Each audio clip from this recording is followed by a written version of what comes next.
Misu, what should we write? Misu and Paola, best friends for life.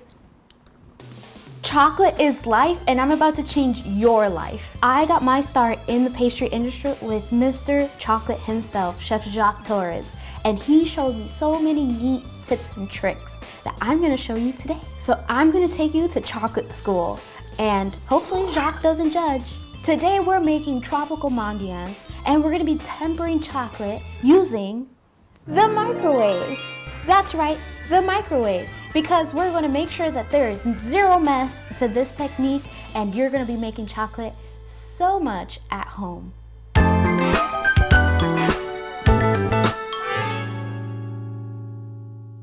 I'm gonna show you guys how to temper some chocolate féves. So féves are just the shape of our chocolate.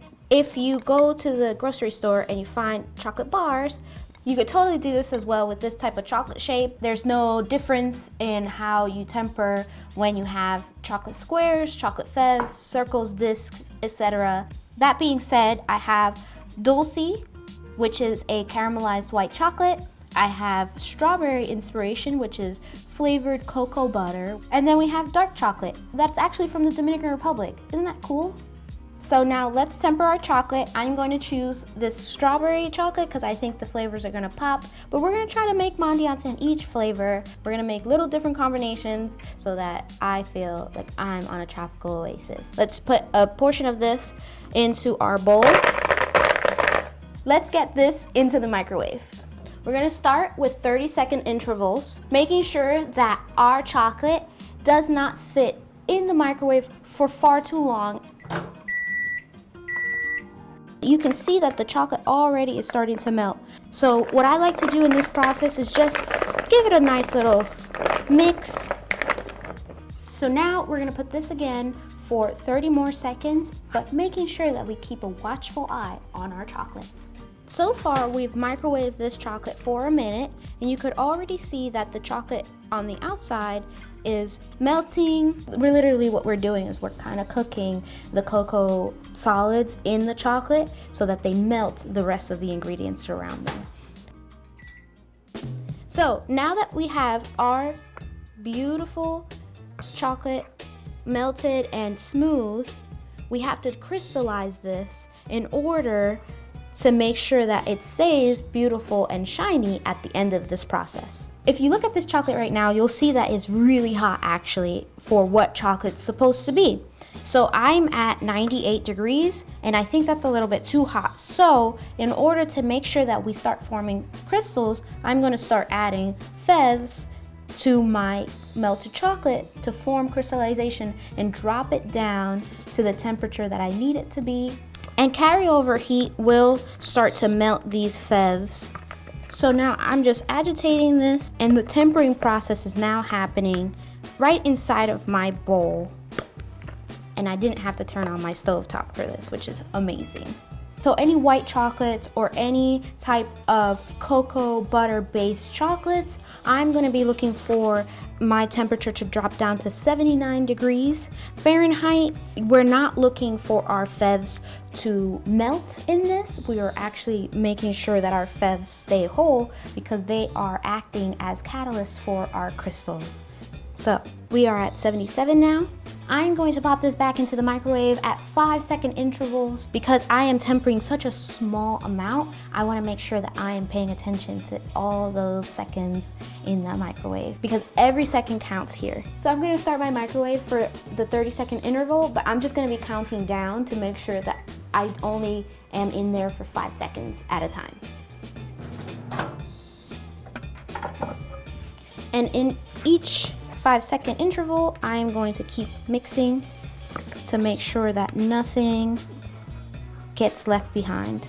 So now what I'm doing is I'm getting this chocolate back up to temperature, which is 82 degrees. So as you can see, the chocolate around the féves is so loose now and it's just ready to go. I'm right in the sweet spot between 79 and 82. It's called the temper zone. Now that we have melted down all of our little chocolate pieces, our chocolate is nice and smooth. we are going to do a chocolate test.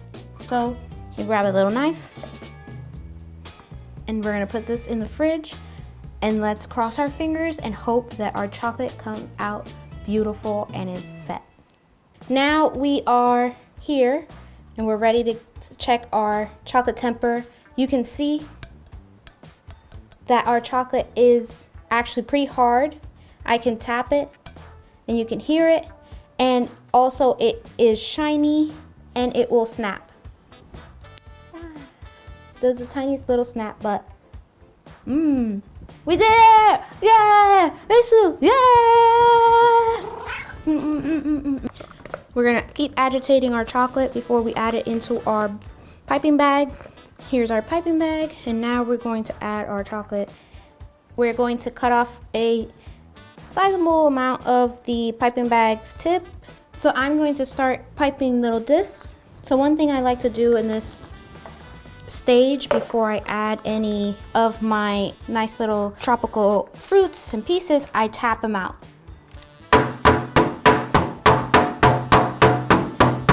I'm gonna only pipe 4 at a time, and I'm going to start layering my cute little pieces on here so that all these little flavors start to build up, but also my chocolate doesn't set on me.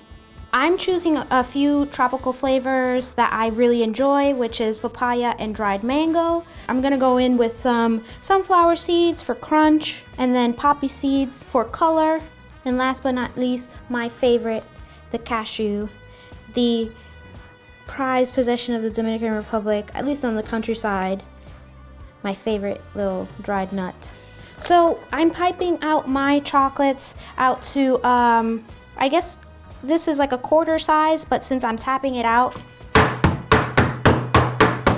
now it's like 1.5 to 2 inches, and I think that that's the perfect 2 bites of Mendiant. So I'm gonna choose different flavors this time around. I'm going in with sour cherries, right in the middle, pepitas, and some golden berries, and finish it out with some toasted coconut. Misu, what should I do next? Which flavors should I try? We have 3 left, and I guess it's your turn to make one. I've been pretty selfish. I think that's cool too. And some cranberries. What do you think, Misu?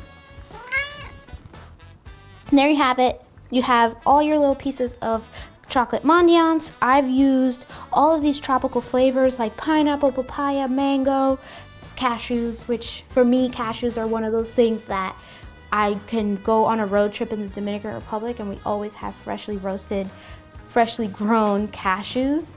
And this just means that we're going to the beach when I eat cashews. Let's get these in the fridge so that they set up and then we can eat them. So now that our chocolate is in the fridge, I thought that with this downtime, we could actually learn a few things about chocolate. Episode within an episode, chocolate! I've melted down some of my chocolate in the first stage of this temper technique, but we don't have time to temper more chocolate while our chocolate sets. So I'm gonna show you how to fake temper chocolate so that then we can learn how to make a cone and we can pipe with our chocolate all in one episode. First, let's fake temper our chocolate. So I've melted down my chocolate and I made sure that there's no little clumps. Look at how smooth this chocolate is. To fake temper your chocolate, you're gonna need some pan spray and you're gonna need a couple of sprays.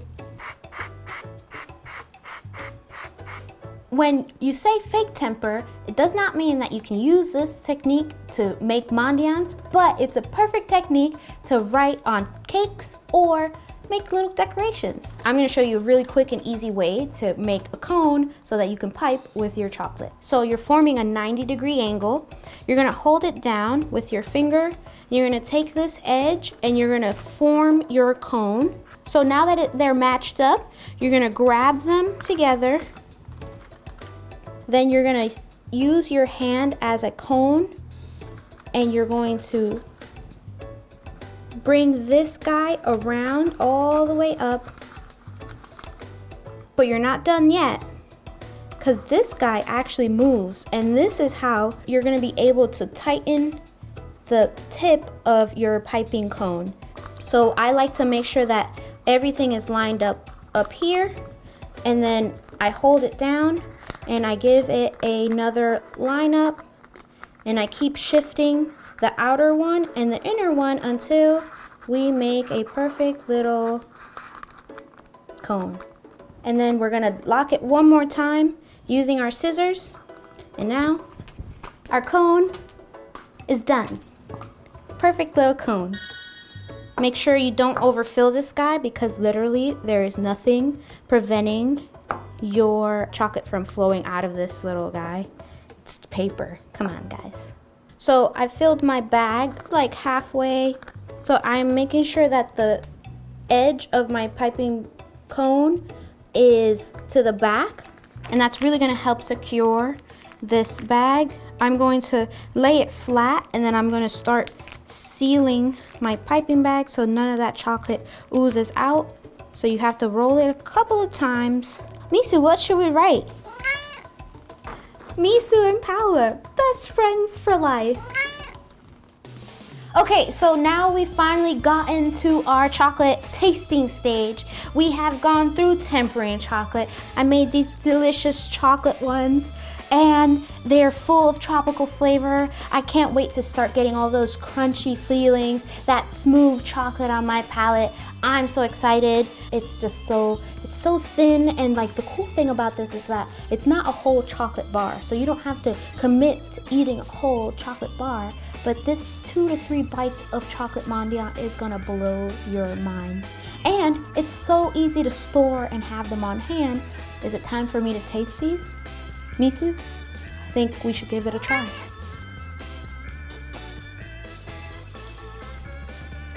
Oh my God. Okay, so seriously, pat yourself on the back because you could see that we have achieved a beautiful temper using a microwave. So enjoy the tropic vibes. Say bye, Misu.